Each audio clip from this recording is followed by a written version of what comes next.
فیلم ونوم 3 هم اومد بالاخره. با من همراه باش تا بهت معرفیش بکنم.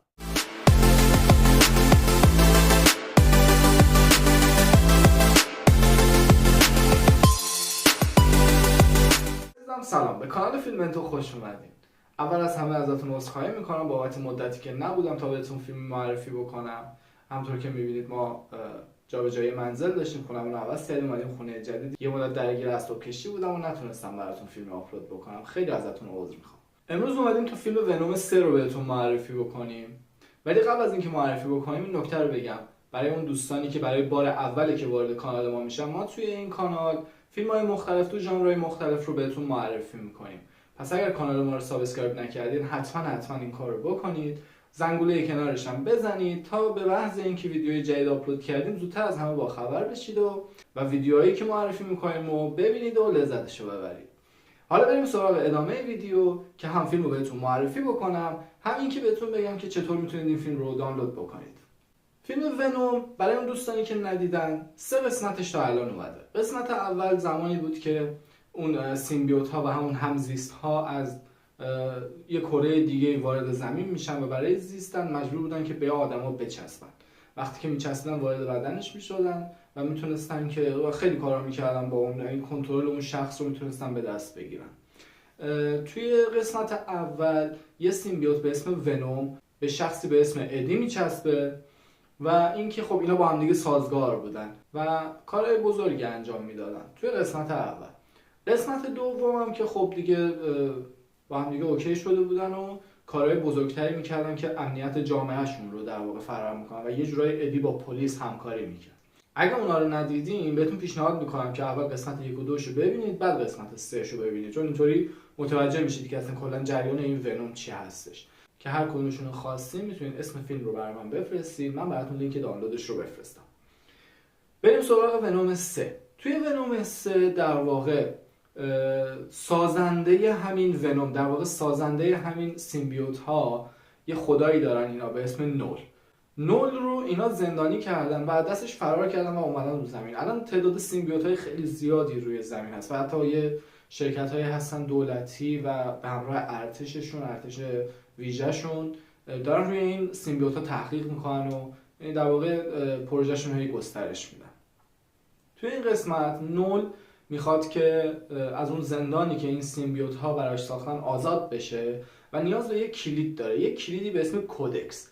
کودکس در واقع زمانی به وجود میاد که یک سیمبیوت جان اون کسی که بهش چسبیده رو نجات بده. از اونجایی که ادی توی قسمت اول مرده بود و ونوم زندهش کرد، اینا یک کودکس رو با هم دیگه ساختن و در واقع نول هم برای اینکه از اون زندانش آزاد بشه به اون کودکس احتیاج داره که دست ونوم و ادیه. اون خدای در واقع نول، خدای همین سیمبیوت ها، یه موجودات دیگه هم خلق کرده به اسم زنوفیج یه هیولاهای بزرگی هستن که شکارچی همین سیمبیوت ها هستن. به اونا دستور میده که بیان کودکس رو بیارن براش و به اونا در قبال این کودکس به اون زنوفیج ها آزادیشون رو بهشون برمیگردونه.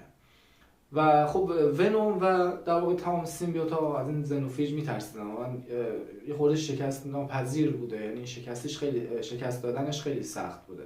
در این حین هم که خب ادی به خاطر یه سری کشت و کشتارهایی که انجام داده بود و در واقع کشت و کشتاری که آدمای بد رو میکشت، از طرف پلیس تحت در واقع تعقیب بوده و میخواستن که اینو بگیرن. حالا ادی و ونوم هم از دست پلیسا باید فرار بکنن، هم از دست زنوفیج ها و اینطوری میشه که جریان فیلم ونوم 3 شروع میشه. فیلم به نظر من خیلی فیلم قشنگیه. کلا سری فیلم های ونوم هم خیلی پرطرفداره، هم خیلی معروفه و هم خیلی قشنگه. البته اینم بهتون بگم که این فیلم تقریبا 2 ماهی میشه که حدوداً 2 ماه میشه که از پرده سینما خارج شده، ولی خب میگم به خاطر مشکلاتی که برام پیش اومد، به خاطر کارهایی که داشتم متاسفانه نتونستم زودتر معرفی کنم، ولی تو کانال تلگرام گذاشتم که این فیلم اومده، میتونید دانلودش بکنید. و خب همونطورم که میدونید تعداد فیلم‌ها زیاده، من همیشه نمیرسم که بخوام همه رو دانلود بکنم. پس اگه یه موقعی شما فیلم تو جای دیگه هم حتی دیدین، مشکل نداره اسم فیلم رو برام من بفرستین، اگر تو آرشیومون موجود باشه من لینکش رو براتون میفرستم. حالا بریم بهتون بگم که چطوری میتونید این فیلم رو دانلود بکنید. قبل از اینکه بریم سراغ دانلود، دوستان عزیز لطفاً از کانال ما حمایت کنید، لایک رو بزنید و اگه تا الان کانال ما رو سابسکرایب نکردین حتما سابسکرایب کنید که هم یه انرژی خوبی به من بدید، همین که از ویدیوهایی که قراره بعداً براتون منتشرش بکنم زودتر از همه با خبر بشید و بیایید ببینید و امیدوارم که لذتش رو ببرید. حالا بریم سراغ دانلود.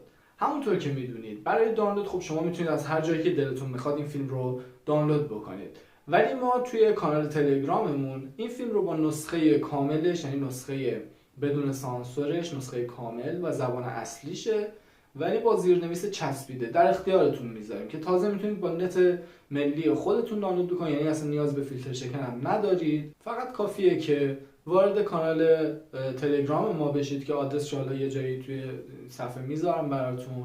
وارد کانال تلگرام به آدرس @فیلمنتو میشید، اونجا آیدی منم هستش. فیلمی رو که میخواین اسمشو به همراه کیفیتی که دوست دارین ببینیدش برای من میفرستید و من لینک دانلودش رو براتون میفرستم. برای دانلود کردنش هم شما باید فیلتر شکن خودتون رو خاموش بکنید، چون آی پی ایران رو فقط قبول میکنه برای دانلود. فیلتر شکنتون رو خاموش میکنید، با نت ملی خودتون دانلود میکنید که اکثر فیلم‌های ما وارد پخش آنلاین میشن، یعنی شما وقتی رو لینک میزنید وارد صفحه پخش آنلاین میشین. اگه دوست داشتین میتونید به صورت آنلاین ببینید، یعنی میتونید حالا دانلودش بکنید، یا اگر هم خواستین که همونجا توی صفحه در واقع پخش آنلاینش که میرید یه گزینه سه نقطه این بغلاش هست، اون سه نقطه رو بزنید یه گزینه دانلود داره که گزینه دانلودش رو بزنید میتونید دانلود کنید و هر موقع که دلتون خواست این فیلم رو ببینید. خیلی ممنونم که تا اینجای کار با من همراه بودید. اگر این ویدیو رو دوست داشتید لایک بکنید، کانالمون هم حتما سابسکرایب بکنید، نظراتتون هم توی کامنت ها بهم بگید. تا معرفی فیلم دیگه بدرود.